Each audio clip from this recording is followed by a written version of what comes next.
In today's video, I'm going to show you how I made this deer tail for my friend for a recent convention that we went to. If you're interested in checking out that vlog, I do have that link down below. It's located on my vlog channel, MeowMadeVlogs. The sewing pattern that I'm using today, I got from Etsy. Up on my screen is the shop where I got the pattern from. I don't remember where I got it from. Here is the list of materials that I'm using. I got the fur from Amazon. While it's not the best quality, I did have to order it last minute because I forgot about it. I would recommend probably getting fur from like Hell Fabrics or Big Z Fabrics. Is that how you pronounce it? That's the website? I don't know. I got the fleece and polyfill from Joann's when they were still alive. May they rest in peace. You could easily find polyfill at like Walmart or your local craft store. Fleece might be a little harder to come by. I did hear that Michael's is supposedly getting some of their stock of fabrics and whatever, so I don't know what that's going to look like in the future. You can also check out your local craft store or a local fabric shop. They may have some. Everything else I had on hand, like my sewing machine, needle and thread, and scissors. I also had machine embroidery stabilizer, which I also had on hand. I do believe I got that from Joann's, but you can easily get some off Amazon. I believe a good brand that I have used before is Sulky. Oh, and I forgot, I did get a $10 razor from Walmart, which did the job, but if you want to do this like long term, I would probably invest in like a good razor. I mean, if you're doing like one or two pieces here and there, it did the job. I mean, it's a $10 razor, you get what you get for that price. Anyways, I bought and printed the pattern from Etsy. When I printed it, I had to make sure that the pattern was 100% to size. If you don't do that, then it can end up wonky and not the correct size. And I had to mess with my printer settings for this. I cut out each pattern piece. I had 4 pieces total, 2 for the base of the tail and 2 for the actual tail itself. I traced the circle pattern onto the pink fleece first. The pattern didn't have a seam allowance, so I did have to add that. I think the seam allowance I did end up using was like 1/4 of an inch. Another hack is I will take 2 pencils and I'll put them together, and whenever you draw that out, that gives you about 1/4 of an inch. That was something I learned like a super long time ago, and I still use that. Then the pattern also came with like a rectangular strip, and they said to either cut 2 of that and sew it together, or you can take 1 and like double that. So you like take it, then you like flip it over, so then you have 2 of it, which is what I ended up doing. Honestly, I did that because I wanted to do the least amount of sewing. Don't like sewing, and I did this on the pink fleece. I then laid down the white fur, and just like the fleece, I traced the bottom part of the tail pattern piece. Well, at first I did the top part, so I had to retrace it, so please ignore that part. I then added a seam allowance. I then mirrored the pattern so it would have 2 of the bottom part, and then I cut it out. I tried to avoid cutting the fur with my scissors,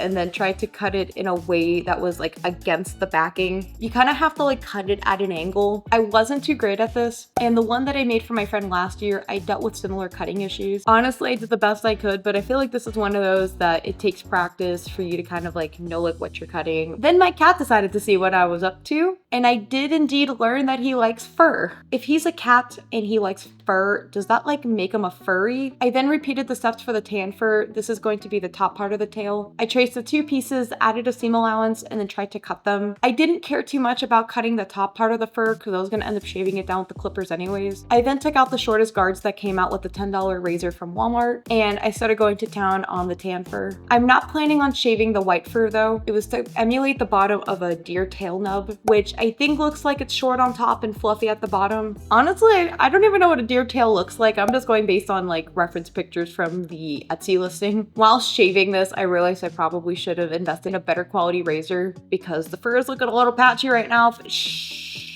I then brushed the tan fur to get out any loose fur, and then I brushed out the white fur. I then took 1 piece of the top and bottom fur colors, and then I lined them up like they were a puzzle piece. I then took some sewing clips, pinned the 2 sides together, and then I sewed them. I find that using sewing clips are a lot easier to work with than sewing pins for working with fur, just because it's kind of hard and it's very thick, and the sewing clips just kind of keep it together. I did the same thing with the other side, and then I took both halves, pinned them together with the sewing clips, and then sewed around the edge. So I did leave a tiny hole at the top so I could hand sew that later, like once I was getting ready to stuff it. I then took my rectangle pink fleece piece, and then I folded that in half and then flipped it inside out. I then sewed along the edges to keep it flat. I then took the circle piece and sewed around the edge to secure it to a piece of sew and stabilizer. This helps with the tension of the tail being on the belt. It also helps the fleece not stretch over time as well. I then sewed the rectangle piece to the circle piece, and then I went back and forth on the top and at the bottom with a zigzag stitch so it doesn't come apart. I then took this fleece piece and pinned it with sewing clips to the base of the tail, and then proceeded to sew around the edge. Do you remember that hole I left earlier? This is where I flipped the whole thing inside out. I did run into the issue where the hole may have been too small because I didn't account for how thick the fur was gonna be, but it's fine. I had to finagle it and it worked out in the end. Once I had it all out, I brushed it a lot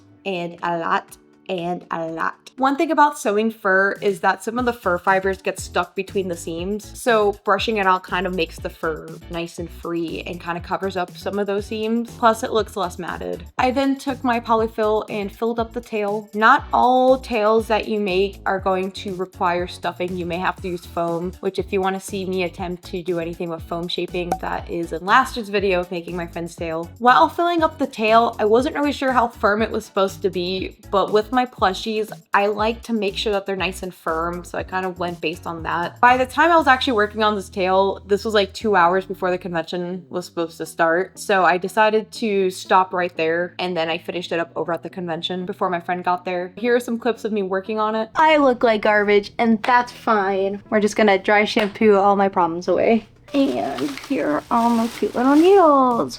Look how huge this is. You guys probably can't see it, but it's essentially just got to finish up the hole right here where I stuffed it, and then I have a few areas I need to retouch. Then if I get time, I'm gonna scarf down a PB&J sandwich because I don't have scissors. Woo!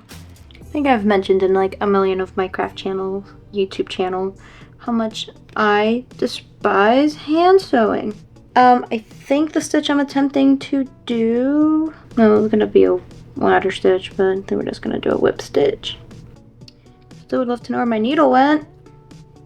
I want to tell my friend that I'm like, hey, by the way, in your tail, there's a loose needle. Oh, I'm just dumb. You were sticking out the entire time. Hey! Who's there? Hi. Hello. I don't think that that's a lot.